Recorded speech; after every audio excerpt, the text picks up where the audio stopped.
Samuel F. B. Morse and the Invention of the Telegraph. Messages are an older means of communication than books or even letters. They must go with the speed of light, sound, or lightning. The American Indians, for example, used at night a system of signal fires to send messages telling of victories or of danger. In the daytime, they held blankets over a fire, so as to signal by means of columns of smoke. Messages were sent also by sound signals made either by the mouth or by a drum.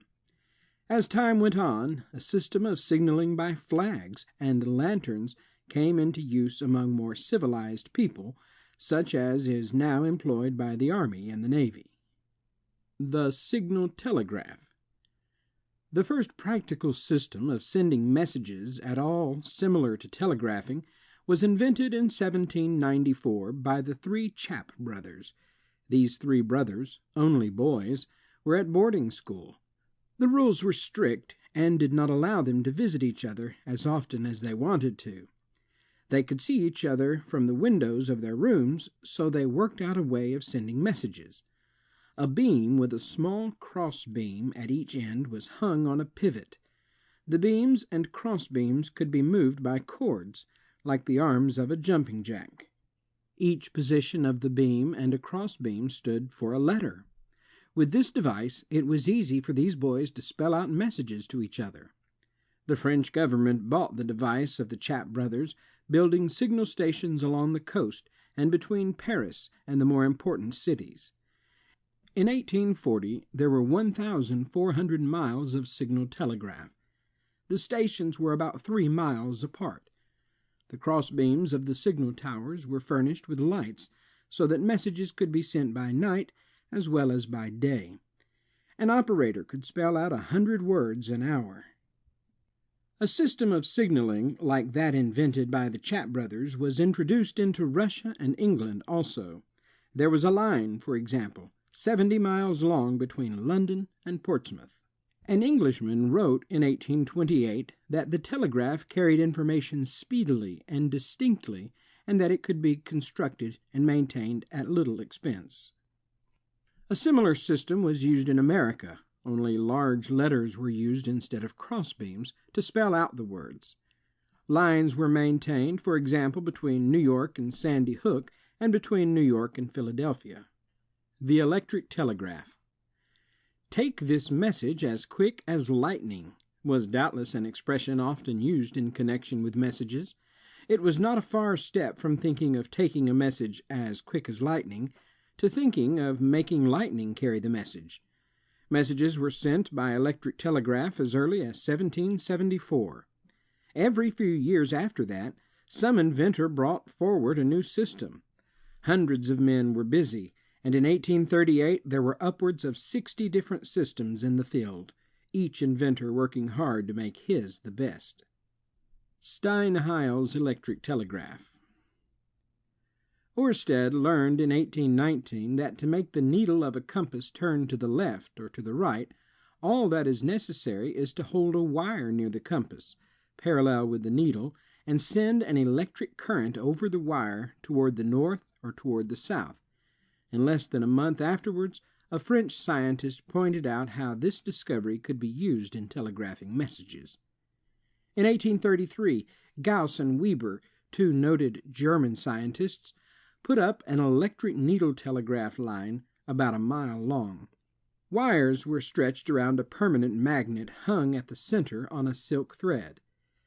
By changing the direction of the electric current, the magnet was turned, at will, to the right or to the left.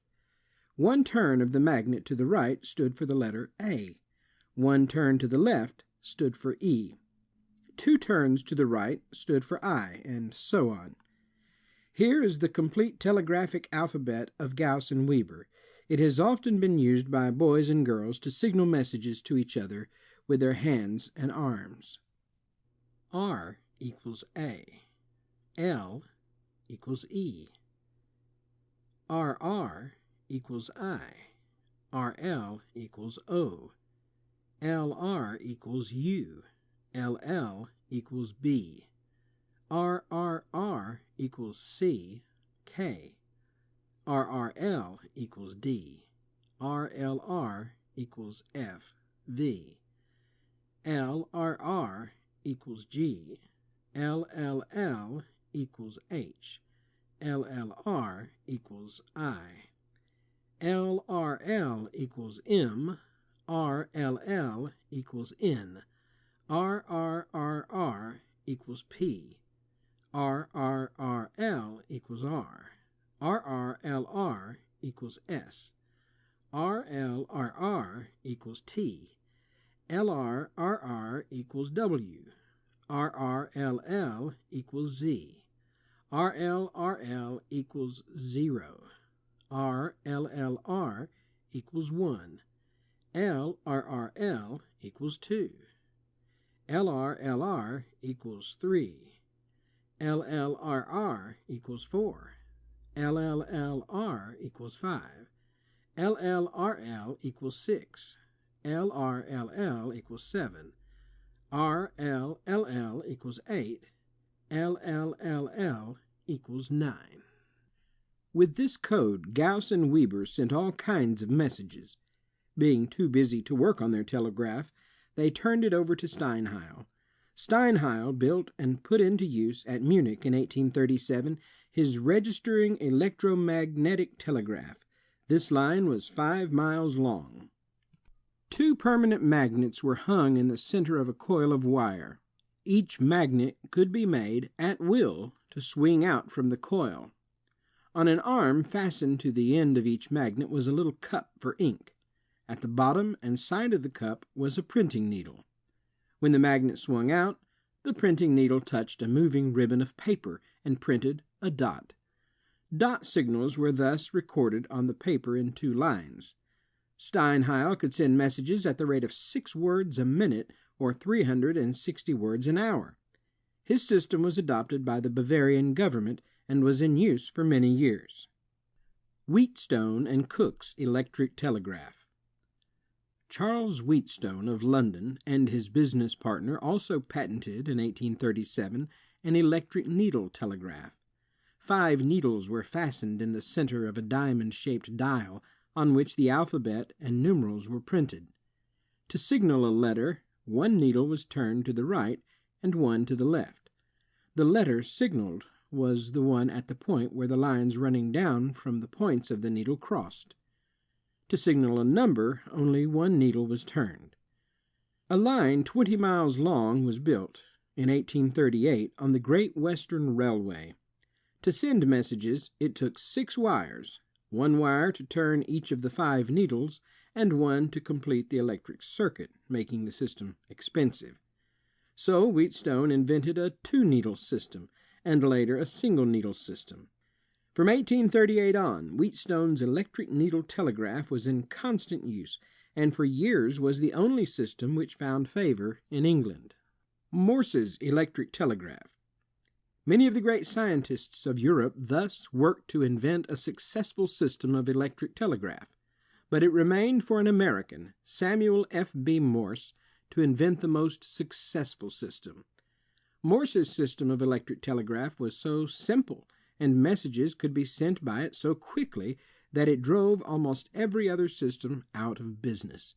It is the only system now used in most countries.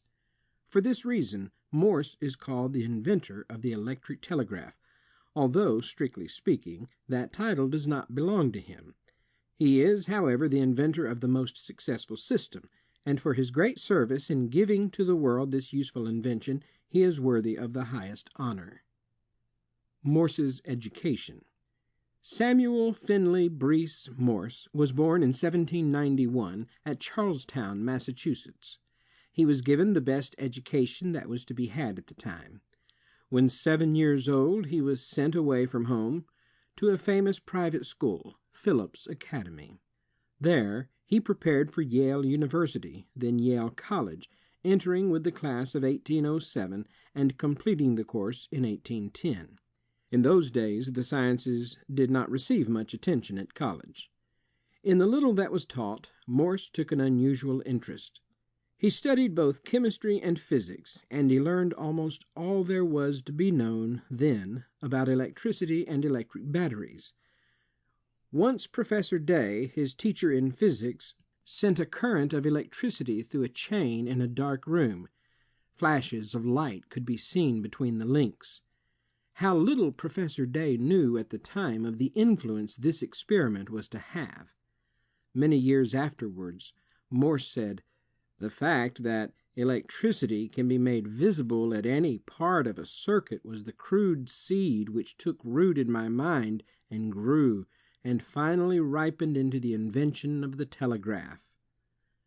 Morse, the artist. Morse, like Fulton, started out to be an artist. At college he painted miniatures for a number of his classmates. Though he had had no lessons in either drawing or painting, his classmates liked their pictures and paid him a good price for them. After his graduation from college, Morse decided to study art. Like Fulton, he went to London to work with Benjamin West, where he remained for 4 years, not returning home until 1815. He was then 24 years old, and up to that time had been supported by his father. He now opened a studio in Boston. Hundreds of people came to see his Judgment of Jupiter, one of the pictures he had painted in London, and which had attracted much attention there. All who came admired it, but no one offered to buy it or order a picture. After waiting a year without receiving a single order, he took again to painting miniatures. As a wandering artist in Vermont and New Hampshire, he did well. He was even more successful at Charleston, South Carolina, where he went in the winter of 1818. There he had requests for all the portraits he could paint. In a single week 150 were ordered at $60 apiece. He was so successful that in the fall of the first year he returned to New England, taking his bride back to Charlestown with him. There they lived for 3 years, saving in that time several $1,000s. But Morse was not content to remain a portrait painter. He decided to leave Charlestown and take up what he felt was his true work, the painting of historical pictures. So he moved his family to New Haven, Connecticut. For 18 months he worked early and late on a picture of the House of Representatives. The picture was 11 feet long and 7.5 feet high, with the representatives on one side and the senators on the other. In all, it contained 80 portraits. The picture, when finished, was exhibited at Boston, but few people took the trouble to see it. No one wanted to buy it, and the whole venture turned out a failure. Morse soon afterwards removed to New York and again took to portrait painting. His progress at first was slow. "My cash is almost gone," he wrote to his wife. "I have advertised and visited and hinted and pleaded and even asked one man to sit, but all to no avail." Morse was so discouraged that he even thought of going to the city of Mexico, but better days were at hand. General Lafayette was visiting this country, and New York gave Morse an order for a life-size portrait of the Frenchman. For this he received $1,000. In the midst of his good fortune, Morse was called upon to bear the loss of his wife. Though heartbroken, he went on with his work. He soon had all the portraits he could paint, and came in time to be looked upon as the greatest artist in America. He not only painted portraits, but he gave talks on art and was the leader in organizing the National Academy of Design. Still, Morse was not satisfied with his success. To prepare himself to paint the great pictures of which he dreamed, pictures which he believed would bring fame to himself and honor to his country, he decided to spend 3 more years in Europe. During these 3 years he visited great art galleries and studied the paintings of the great masters. Planning the electric telegraph. In October 1832, Morse sailed for home on the packet Sully.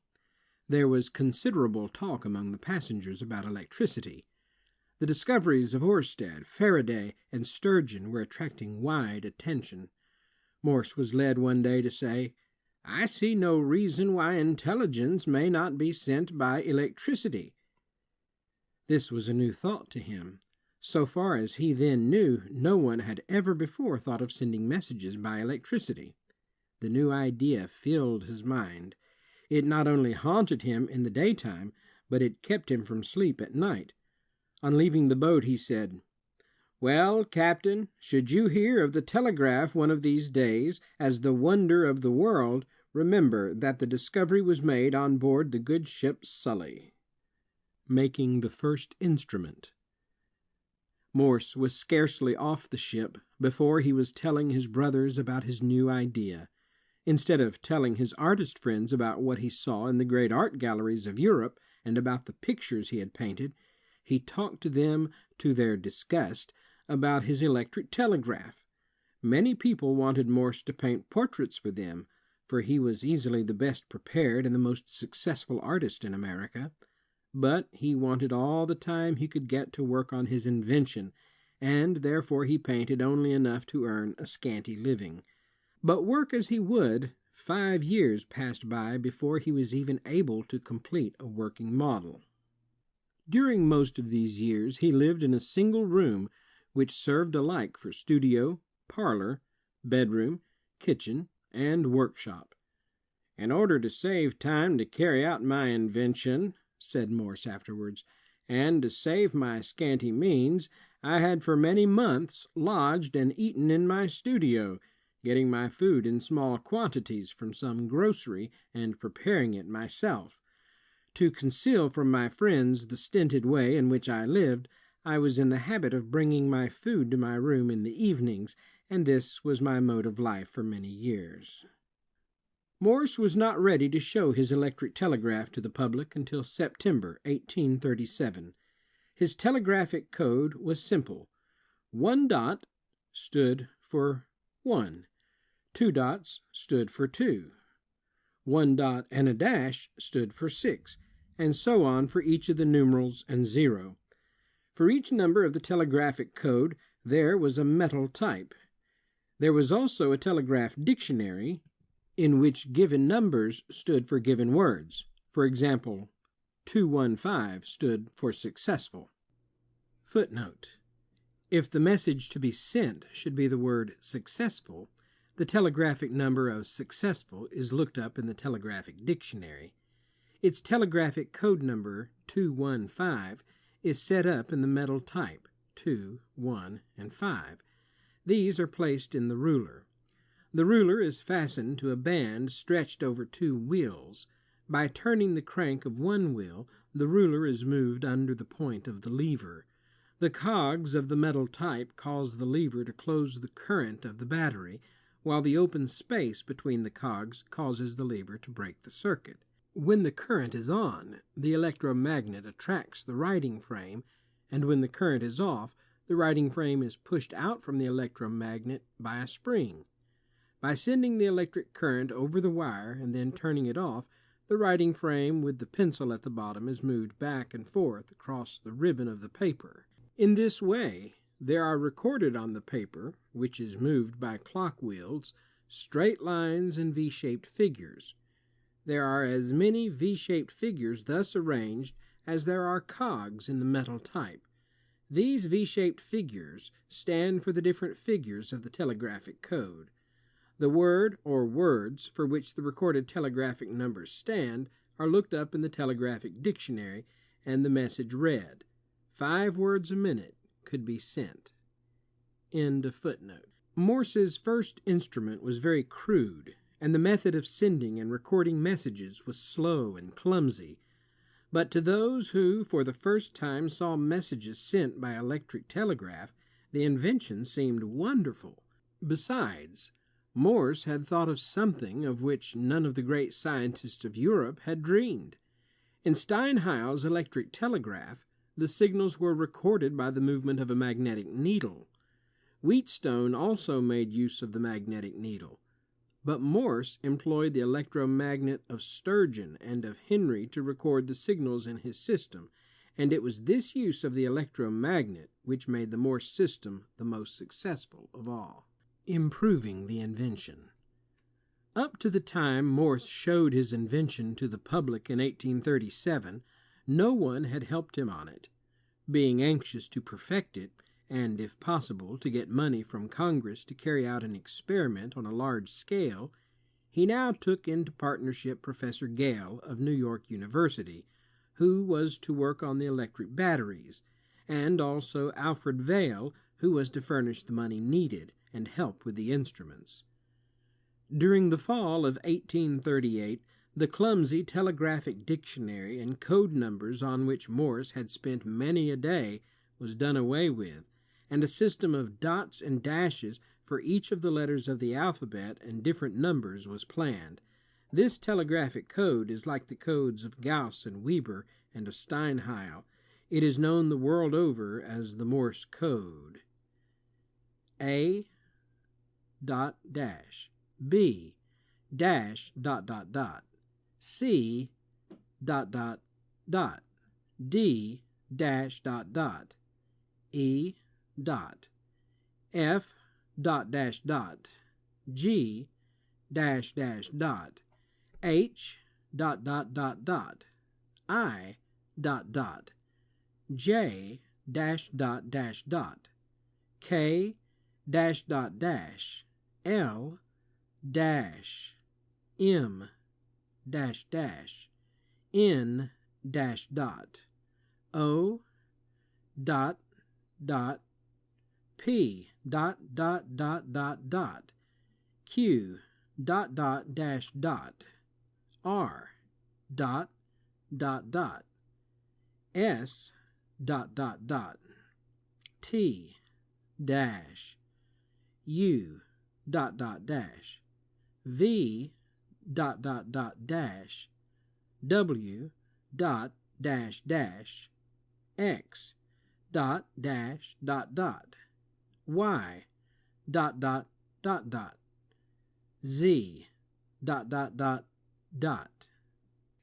The clumsy way of recording the telegraphic signal by dashes and V-shaped figures was also done away with. The recording instrument was made over so that it now wrote the dots and dashes which stood for the letters and numbers. In the meantime, Professor Gale had so improved the batteries that an electric current could be sent through 10 miles of copper wire. Morse exhibited the improved instrument to his New York friends in January 1838. Seeing is believing. By what they saw, they could at first scarcely believe. Message after message, at the rate of 10 words a minute, was sent over the 10 miles of wire, until the admiration of the company was unbounded. They cheered the inventor and congratulated him on his great invention. Morse received this letter from his brother Sidney. Your invention, measuring it by the power it will give man to carry out his plans, is not only the greatest invention of this age, but the greatest invention of any age. I see that the surface of the earth will be networked with wire, and every wire will be a nerve, carrying to every part intelligence of what is doing in every other part. No limit can be set to the value of the invention. Seeking aid. Morse now took his invention to Washington and asked Congress to give him $30,000 to build a telegraph line between Washington and Baltimore. This seemed a large sum of money to spend on an untried enterprise. It was also hard for men to understand how useful the telegraph would be. Congress refused to vote the money. Morse knew that both England and France were spending large sums on their signal telegraph systems. If they could only see his invention, they would adopt it at once. But he had no money for a trip to Europe. To get it, he took a third partner. The invention was exhibited in London and Paris. Statesmen and scientists came to see it, and Morse was declared a great genius and was highly honored. Indeed, at one time it seemed as if both France and Russia would adopt his system, but in the end nothing was done. Returning to America in the spring of 1839, he wrote, I return without a penny in my pocket, and have to borrow even for my meals. The next 4 years were the darkest in Morse's life. His partners had spent all their money and at times lost interest. Congress continued to refuse to vote the $30,000. Morse had neglected his art so long that it was hard for him to get pupils to teach or portraits to paint. Many a morning when he rose, he scarcely knew where the food for the day was to come from. Once, when a pupil was late in paying for his lessons, he nearly starved. "Well, my boy," asked Morse, "how are we off for money?" "Why, Professor," replied the student, "I am very sorry to say I have been disappointed, but I expect money next week." "Next week I shall be dead by that time." "Dead, sir?" "Yes, dead of starvation." "Would $10 be of any service?" $10 would save my life. That is all it would do." The student paid the money, and the two dined together. After the meal was over, Morse said, "This is my first meal for 24 hours." These years of delay, though hard to bear, were not lost. With the help of Professor Gale and the advice of Professor Henry of Princeton, the batteries were improved. So, when Congress at last voted the money for the line between Washington and Baltimore, an electric current could be sent through the wires for the entire 40 miles. With the help of Mr. Vail, the metal types and the clumsy machine for sending the signals were done away with. A simple finger key was invented to send the dots and dashes. When the metal types were used, only 10 words a minute could be sent. With the finger key, an operator could easily send 20 to 30 words a minute. Without these improvements, Morse's electric telegraph would have been a failure when put to the test in 1844. Morse was tempted many a time to give up, but the thought that his invention marked a new era in history and would improve the condition of millions of people kept him from it. In the winter of 1843, he went once more to Washington, seeking the aid of Congress. Columbus himself was scarcely more persevering under discouragement. On the day his bill passed the House of Representatives, Morse wrote to Mr. Vail, "For 2 years I have labored all my time and at my own expense, without assistance from the other proprietors, to forward our enterprise. My means to defray my expenses, to meet which every cent I owned in the world was collected, are nearly all gone. If the bill should fail in the Senate, I shall return to New York with the fraction of $1 in my pocket." Had the passage of the bill failed, he wrote to a friend, there would have been little prospect of another attempt on my part to introduce to the world my new invention. The bill passed. On the evening of the last day of the session, Morse sat waiting in the gallery of the Senate. He was told by friendly senators that there was no chance for his bill to pass, so he finally went to his room. "Knowing from experience whence my help must come in any difficulty," wrote Morse, "I soon disposed of my cares and slept as quietly as a child." On coming down to breakfast the next morning, he was met by the daughter of a friend. "Why this early call?" asked Morse. "I have come to congratulate you." "Indeed? For what?" "On the passage of your bill." "Oh, no, my young friend, you are mistaken."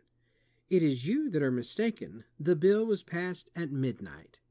The news was so unexpected that Morse, for the moment, could not speak. Finally he said, "You are the first to tell me, and the first message on the completed line between Washington and Baltimore shall be yours." The first telegraph line. In constructing the new line, Morse planned to put the telegraph wires in a lead pipe and then bury the pipe in the ground. After 10 miles of lead pipe had been laid, it was discovered that the electric current would not pass through a single mile of it. $20,000 of the $30,000 voted by Congress had been spent. What was to be done? It was decided to place the wires on poles with short cross arms, just as you see them today. Thinking it was necessary to insulate them, the wires were wrapped in cotton cloth soaked in tar and beeswax and fastened on door knobs to the cross arms. From now on, the work progressed rapidly. The whole line was finished and opened in May 1844. Morse remembered his promise, and the young lady selected these noble words, "What hath God wrought?" Of this message, Morse said, "It baptized the American telegraph with the name of its author." Receiving the reward. It was a favorite idea with Morse that the government should own the telegraph. After it was shown to be a success, he offered to sell it for $100,000. Fortunately for Morse, the government refused the offer, for few inventions have been more quickly and widely adopted. A line was completed in 1846 between Baltimore and New York. Within the next 10 years, telegraph companies sprang up in every section of our country. Most of these combined and formed, in 1857, a single company, the Western Union. His system was adopted in Canada, then in Europe, and before he died in 1872, was used in every civilized country of the world. Morse lived, therefore, to see the whole world bound together by the telegraph, each part able to know what was going on in every other part, each part able to communicate and to do business with every other part. Thus, by means of the electric telegraph, the world has been made one in knowledge and one in action.